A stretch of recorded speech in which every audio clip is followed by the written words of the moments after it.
pengambilan uang di Western Union, yaitu dengan cara Anda mencari bank-bank yang ada logo Western Union-nya, yang ada kerjasama dengan Western Union. Kemudian Anda langsung ke dalam dan meminta nomor antrian untuk customer service, karena urusan Western Union itu dengan customer service. Kemudian Anda harus membawa bukti pengiriman uang.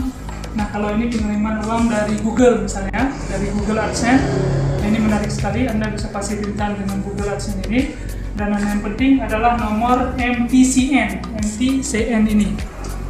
Kemudian jangan lupa Anda bawa tanda pengenal atau KTP agar bisa dicocokan dengan resip ini. Jadi ada di beberapa bank itu Anda harus memiliki surat domisili kalau Anda berada di luar daerah, seperti Bank Mandiri Syariah. Mereka tidak akan melayani orang yang di luar provinsi tersebut.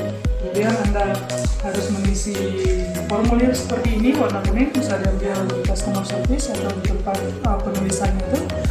Kemudian customer service akan memberikan customer receipt. Customer receipt ini setelah ditulis oleh customer service, Anda bisa langsung mencairkannya di teller. Ya.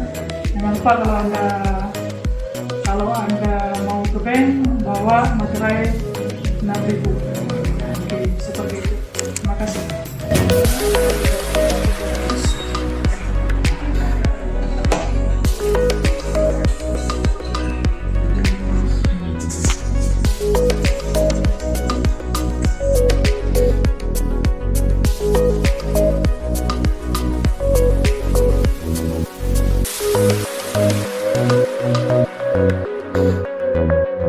Thank you.